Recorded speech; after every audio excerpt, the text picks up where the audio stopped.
We're going to talk about Chapter 4, Nutritional Pharmacological Aids to Performance. Four examples. Objectives are the four examples of substances alleged to provide ergogenic benefits. Summarize research concerning caffeine's potential as an ergogenic aid. Discuss the physiological and psychological effects of alcohol and how alcohol affects exercise performance. Explain how glutamine and phosphatidylserine affect exercise performance and training response. Describe any positive or negative ergogenic effects of creatine supplementation.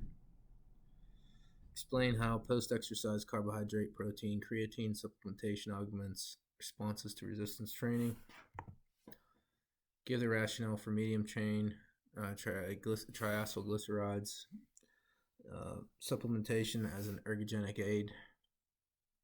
Discuss the possible ergogenic benefits and risks of clenbuterol, amphetamines, chromium picolinate, beta-hydroxymethylbutyrate, and buffering solutions. Discuss positive and negative effects of anabolic steroids use as an ergogenic aid. Discuss positive and negative effects of androstenedione. Androstenedione use as an ergogenic aid. Describe the medical use of human growth hormone, including its potential dangers when used by healthy individuals. Describe the rationale for DHEA as a ergogenic aid. So what is an ergogenic aid?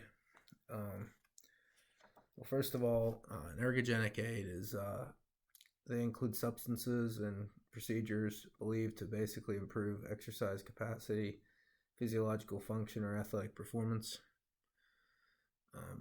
The mechanisms are they act as a stimulant to the nervous system, increase storage and/or availability of a limiting substrate, act as a supplemental fuel source, reducing or neutralizing performance inhibiting metabolic byproducts, and facilitating recovery from strenuous exercise. Ergogenic aids used since antiquity. So you had in ancient Greece, you had the hallucinogenic mushrooms. Roman gladiators actually ingested the equivalent of speed to enhance performance. In the Victorian era, you had people using chemicals such as caffeine, alcohol, nitroglycerin, heroin, cocaine, and rat poison for a competitive edge. Some of the banned substances by the World Doping Agency are anabolic androgenic steroids, hormones-related substances, beta-2 agonists, hormone antagonists and modulators, diuretics and other masking agents, stimulants, narcotics, cannabinoids, glucocorticosteroids. You have functional foods. So you have, beyond meeting the three basic nutrition needs for survival, hunger, satisfaction,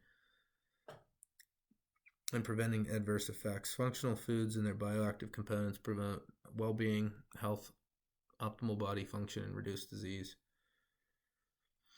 These primary physiological targets include gastrointestinal functions, antioxidant systems, and macronutrient metabolism.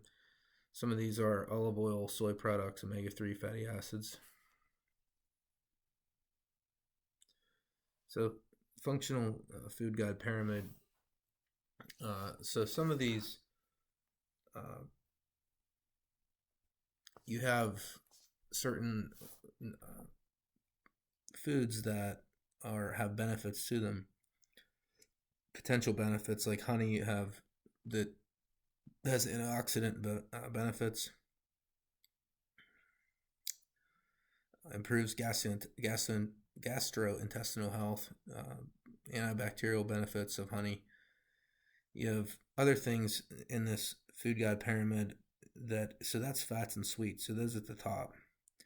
But some of these other things such as green or black tea, which you can have a good deal of, have antioxidant benefits, reduce cancer risk, and maintains immune system.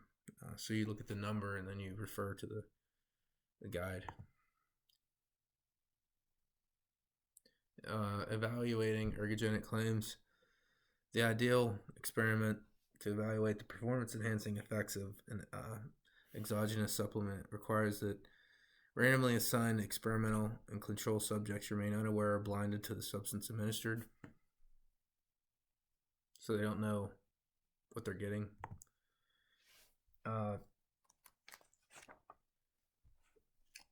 In regards to certain types of trials, a randomized double-blind placebo-controlled crossover study means that randomized means that the subjects are randomly chosen to a control or experimental condition process.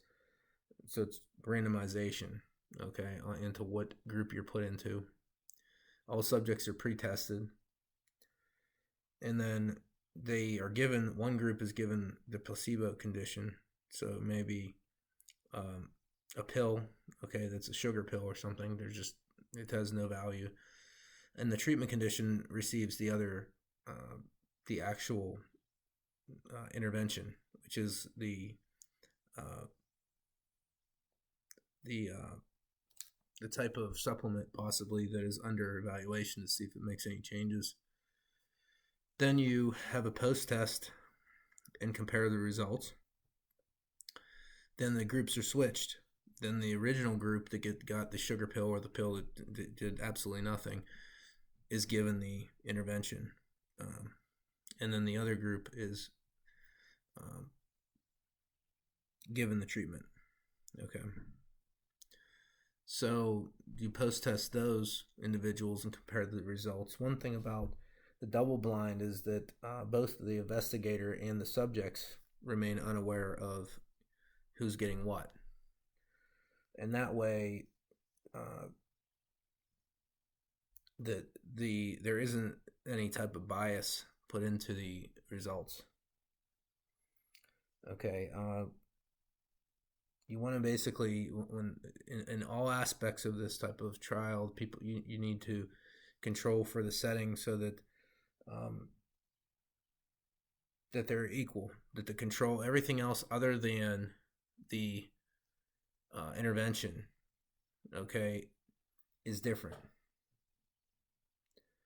And in regards to this, let's see where we're going with this. I want to talk a little bit about that. You have to look at when you read research on things, on certain supplements, and you have to see who's basically doing the study. Is it an unbiased source that's done the study, or is it the company that's paid for it? You have to really watch about the conclusions. Some people who investigate things, they generalize certain information, or they they create these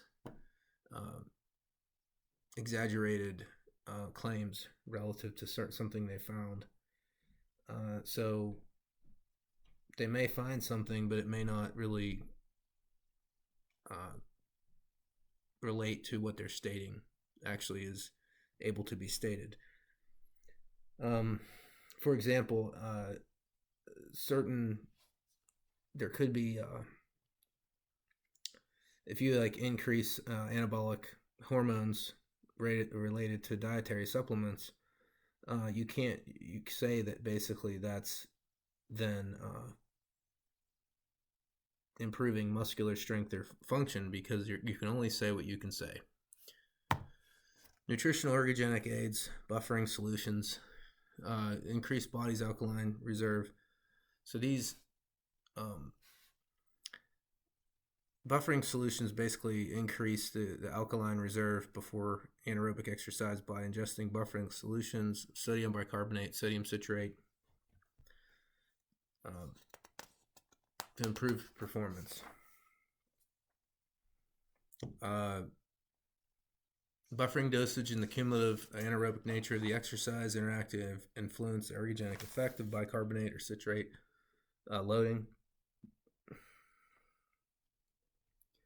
And one of these things that, um, well, let me just say, okay, so for men and women, dosage of at least 0.3 grams per kilogram body mass adjusted 1 to 2 hours before competition facilitate hydrogen efflux from the cells. So it inhibits the pH decline toward acidity if you buffer, basically give this buffering solution.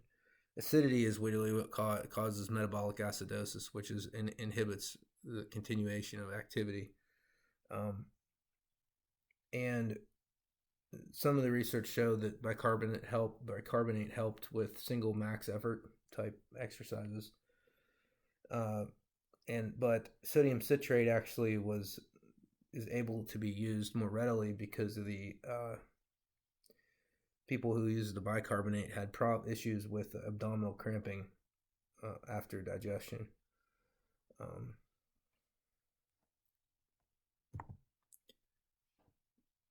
Nutritional ergogenic aids.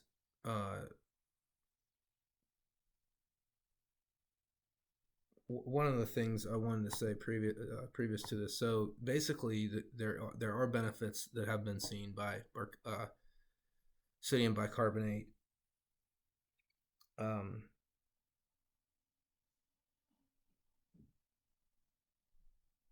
Or should I say bicarbonate and the sodium citrate? There is evidence to say that basically these substances do work. Okay, in regards to the research for sodium bicarbonate and sodium citrate, did show benefits. So that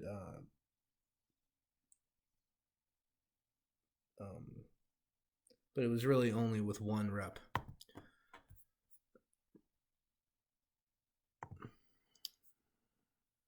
Phosphate loading, increase extracellular, intracellular phosphate levels can increase ATP phosphorylation, increase aerobic exercise performance and myocardial function, heart function, capacity, augment peripheral oxygen extraction in muscle tissue by stimulating red blood cell glycolysis, subsequent elevation of erythrocyte 2,3 diphosphoglycerate. Okay, so for phosphate loading, basically, there is little scientific evidence to recommend exogenous phosphates as an ergogenic aid. Like, it really doesn't show benefits.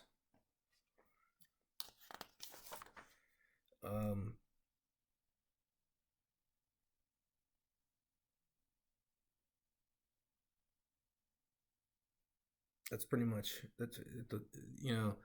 that's another thing that really in the book when you read through and you have on page 111 it talks about the phosphates and what basically they could possibly do. Okay, but as of now there haven't shown any much scientific data of the benefits of it. And remember, exogenous is whenever you take that in from an external source. Okay, nutritional ergogenic aids, anti-cortisol producing compounds. So cortisol basically creates is released, and when cortisol is released in the body, it's released under a stress response. The anterior pituitary actually releases ACTH, which induces adrenal cortex release of cortisol. And ACTH, as we talked about earlier, is the adrenocorticotrophin hormone, which is secreted from the anterior pituitary.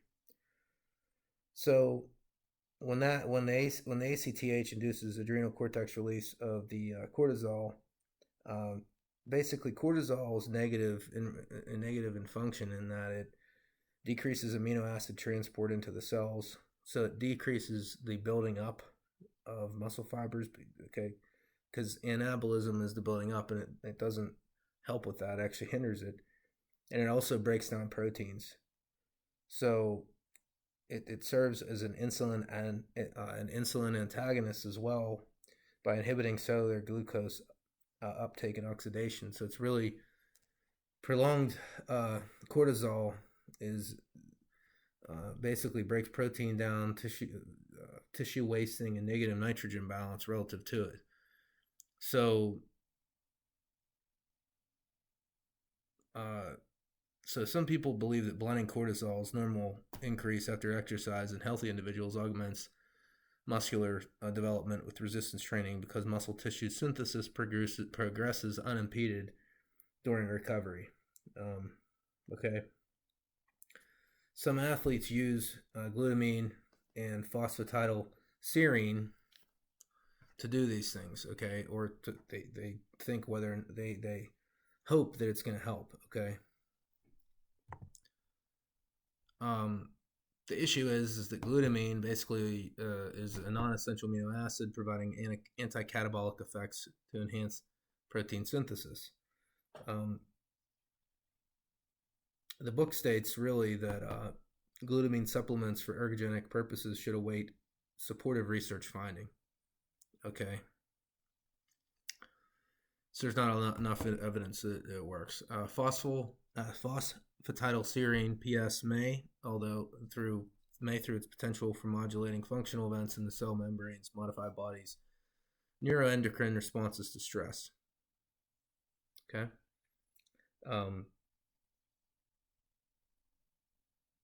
And then there's beta hydroxymethylbutyrate, a bioactive metabolite, decreases protein loss during stress by inhibiting protein catabolism.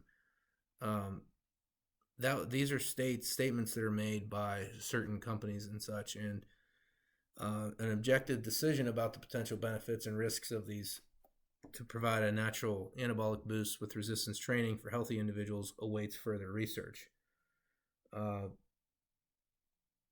So again, you have to be really cautious as to what is out there to be bought, and whether or not it actually is beneficial. Some studies with the phosphatidylserine have shown, 2 studies showed that it decreased cortisol release. Okay, but more studies have to be accomplished. Okay, chromium, which is a trace mineral that serves as a cofactor for potentiating insulin function.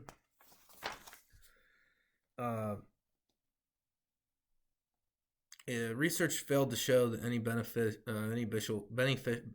beneficial effect from chromium supplements or on training-related changes in muscular strength, physique, fat-free body mass, or muscle mass. So chromium did not show any type of benefit. Creatine and ribose. Creatine supplementations increases intramuscular creatine, and phosphocreatine enhances short-term anaerobic power output capacity and facilitates recovery from repeated bouts of intense effort. So creatine loading is basically like for 6 days you ingest 20 grams of creatine and then reduce by taking 2 grams daily to maintain the elevated intramuscular levels. Because of its role in energy and metabolism, exogenous ribose is thought to quickly restore depleted ATP. No difference in any exercise performance and physiological measure emerged between ribose and placebo trials. Let me see here.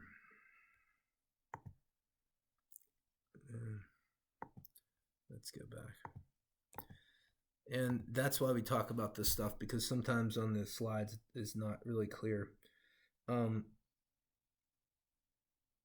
So creatine has definitely shown benefits in providing, because phosphocreatine, basically what it does is our body makes creatine endogenously, but what phosphocreatine does is it gives in resistance training, it helps with providing intramuscular concentrations of free creatine and phosphocreatine by 30%.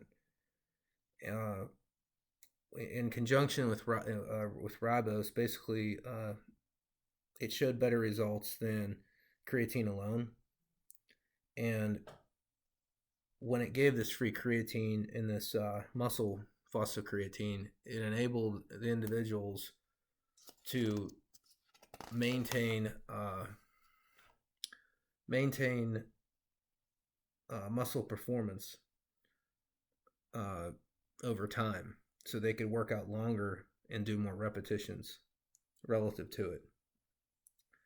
Uh, for Division I football players, creatine supplementation during resistance training increased body mass, lean body mass, cellular hydration, and muscular strength and performance. So it has shown to be beneficial, creatine. But creatine and ribose together have actually shown to be even more beneficial. Okay. So that's really, it talks about this here. I'm going to continue on.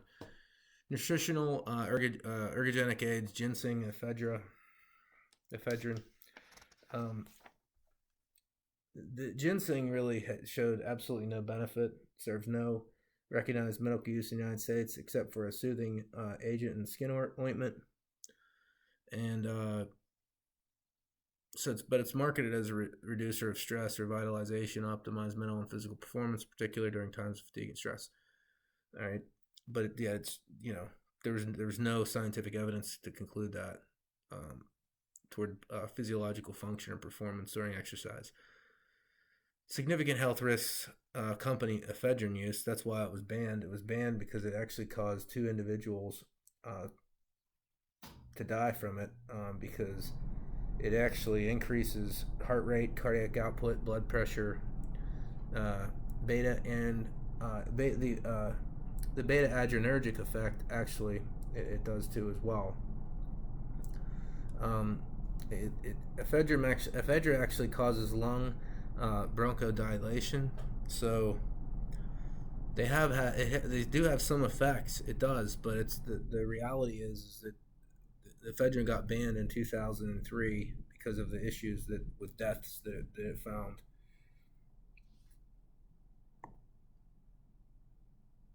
Amino acids, uh, they're believed to boost testosterone, growth hormone, insulin like growth factor, IGF-1, to improve muscle size and strength and decrease body fat. Research basically shows, there's no benefits in such general supplementation on levels of anabolic hormones or measures of body composition, muscle size, or exercise performance. So they have been found to be of no value. So it's interesting. Nutritional ergogenic aids, carbohydrates, protein, creatine, coenzyme Q10. Proper timing of carbohydrate, protein, creatine supplementation immediately in recovery from resistance training provides hormonal environment conducive protein synthesis, muscle tissue growth. Well, timing is definitely a key because immediately following a workout, evidence showed that carb plus protein supplement actually the treatment when it compared to individuals just taking placebo or carb by itself or protein by itself, it was much more effective increasing a hormonal effect, which was elevated plasma concentrations of insulin and HGH in recovery conducive to protein synthesis and muscle tissue growth.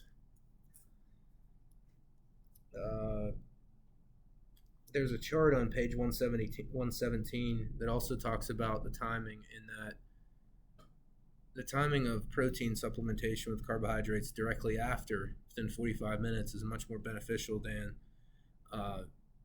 and also beforehand, before the exercise, is much more beneficial than taking it in the morning and evening of the same day.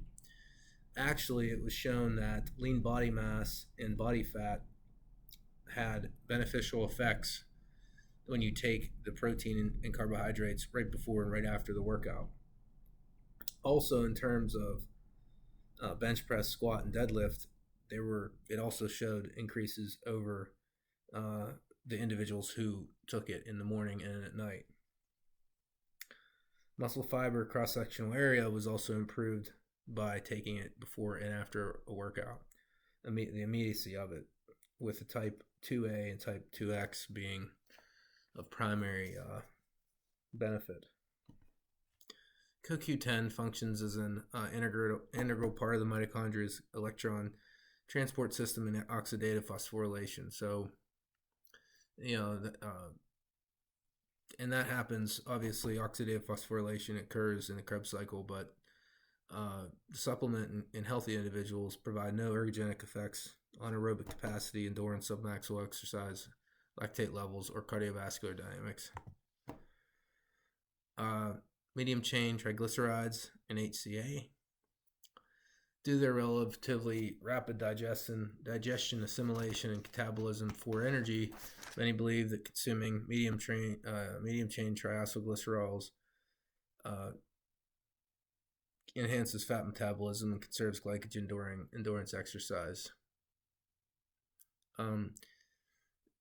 It was shown that ingesting the 86 grams of the medium chain triacylglycerols enhanced performance by an additional 2.5%.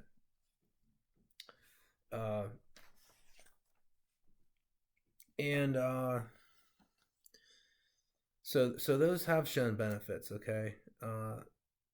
And that's really because the medium chains provide more rapid source of fatty acid fuel.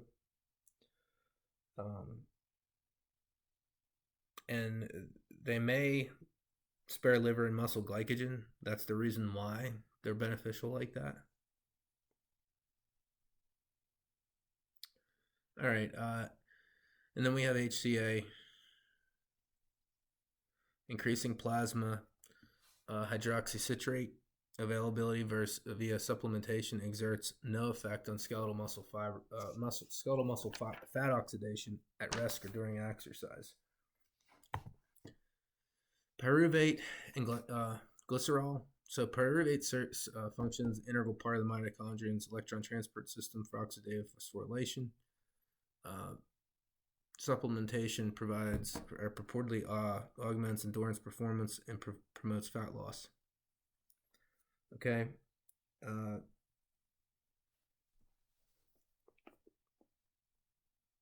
So in regards to that,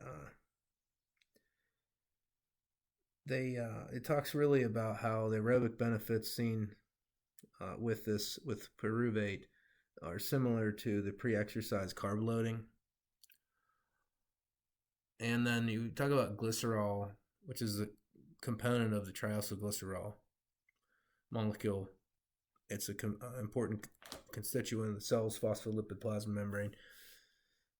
Pre-exercise glycerol promotes hyperhydration, and it's controversial whether it provides an individual from heat stress and heat injury during intense exercise. So whether or not it actually works, it's controversial. Caffeine. Caffeine exerts an ergogenic effect in extending aerobic exercise duration by increasing fat utilization for energy, thus conserving glycogen reserves. These effects have become less apparent in individuals who maintain a high carbohydrate diet or habitually use caffeine. So caffeine, average cup of coffee has about 100 milligrams of caffeine. Interestingly enough, caffeine's metabolic half-life is between 3 and 8 hours, which means it clears the body fairly rapidly. So there is a strong base of evidence supporting caffeine's use to improve exercise performance. It's about 2.5 cups caffeine, 330 milligrams, or about 2.5 cups of coffee 1 hour before exercise, extended endurance in aerobic exercise. Okay, so it increased fat catabolism and reduced the carbohydrate oxidation during exercise. People who consume caffeine exercise for an average of 90 minutes compared to 76 minutes. So it's shown benefits, but really with the aerobic population. And here's where it shows that, which split times for each 500-meter and 1,500-meter split time trial for uh, caffeine versus placebo. So they took something, but it wasn't any type of it wasn't caffeine. It was, I mean, like I said, it was, they thought they possibly received something, but they didn't. They didn't receive uh, any type of supplement. It had a null effect, and it did show that caffeine decreased the time. Ethyl alcohol produces acute anxiolytic effect because it temporarily reduces tension and anxiety. But and it enhances self-confidence, promotes aggression, but other than anti-tremor effect, conveys no ergogenic benefits and likely impairs overall athletic performance. Pharmacological aids, anabolic steroids.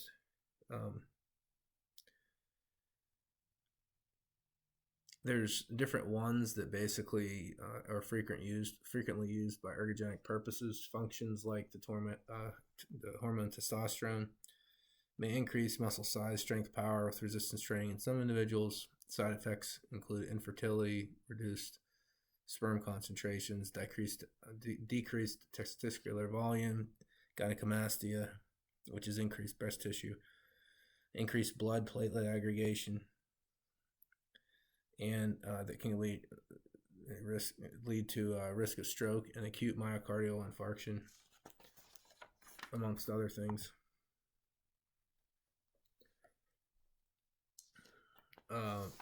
We talk about something called androstenedione, which that there's been no effect based on basal serum concentrations of testosterone or training response in terms of muscle size, strength, and body composition. And it actually and I say actually because people think that it's helpful, but it potentially lowers HDL concentrations, which is your high density lipoproteins, which is your good cholesterol, and it elevates your estrogen levels, which is not something that you want, because testosterone, that is a hormone which exhibits female characteristics. The tetrahydro estrenone is something that this THG, it's specifically designed to escape detection by normal drug testing, and it's called the Clear. It was something that happened. It was a designer drug, and that was made public in 2003. Because the coach created it, but then actually he got caught, and they found out. They were able to test for it now. Clenbuterol. This is a so it's a beta adrenergic agonist. What it's been shown to do is it's been shown to enhance lipolysis, which is to break down fats, and also increase muscle hypertrophy, which is to increase muscle diameter. It's shown to hasten fatigue, short-term, intense muscle actions. The thing with it is it's actually a bronchodilator to treat obstructive pulmonary disorders outside of the U.S. Side effects: muscle tremors, agitation, palpitations, muscle cramps, rapid heart rate, and headache. The growth hormone, well, clenbuterol, I mean, it could possibly help individuals with muscle wasting diseases, but the problem is it's toxic as well. So some of these things can increase muscle size, muscle hypertrophy, but there are side effects. Growth hormone, it facilitates tissue building processes and normal human growth. Growth hormone is actually released endogenously by us, and by the pituitary gland. Most of it, that's why they say you have to get a good night's rest, because it's released at night. Testosterone is actually released in the morning, the greatest degree in your body. Debate exists whether GH in healthy people augments muscular hypertrophy when it combined with resistance training. Significant health risks exist for those who abuse it. One study showed in men that took it, they had 7 pounds of muscle gain and 7 pounds of fat loss. Serious side effects that affected between 24 and 46% of the subjects that actually took it, which included swollen feet, ankles, joint pain, carpal tunnel syndrome. Some developed diabetic or pre-diabetic conditions.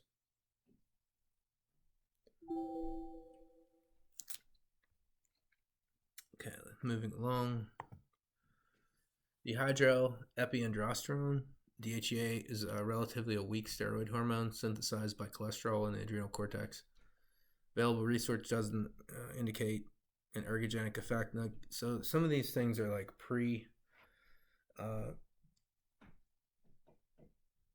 they're weak steroid hormones, and the thing of it is they closely resemble sex hormones, testosterone and estrogen. So they serve as like precursors to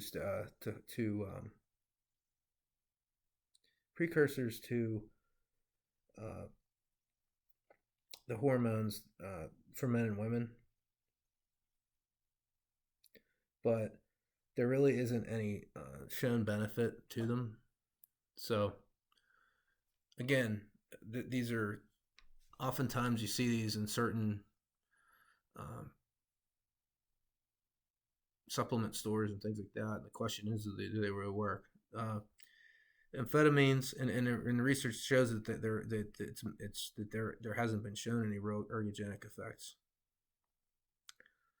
Androsterone's the same thing. I mean, it was one of the things in the baseball a couple years ago, and a few of the baseball players got in trouble for it. But ultimately, you see that estrogen is increased relative to it. So it's what you're putting in your body. You really have to think about what that is. Amphetamines or pep pills consist of pharmacological compounds that exert powerful stimulating effects on central nervous system function. And again, little credible evidence exists that they aid in exercise performance or psychomotor skills any better than the inert placebo. Is anything else here? One of the things I want to talk about like in regards to that, with what you take, supplements and this and that, is that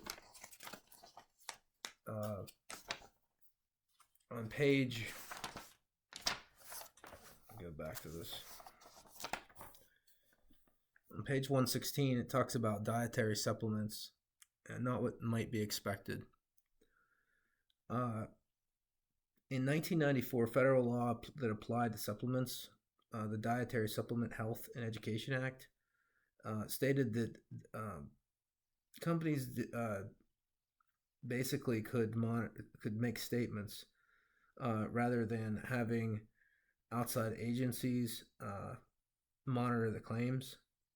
So self-regulation is something by which, if you have companies saying certain things and they're monitoring those things, you have to look on the seal of approval for things such as dietary supplement verified, which is like a USP label or an NSF label. And then there's a company, it's called Consumer Lab, where, and it's at www.consumerlab.com, is an independent laboratory that will test supplements and for a fee provide reports on a variety of protein powders, fish oil, probiotics, and vitamin D and multivitamins. The reason this is so important is in February 2015, the New York State Attorney General's office exposed apparent widespread fraud in the dietary supplement industry, with major retailers who were accused of contaminating herbal products that failed to contain major compounds listed on the label or only had trivial levels in them. So these are the things you have to think about when evaluating what it is that you're taking and doing the research on whether or not they have legitimacy.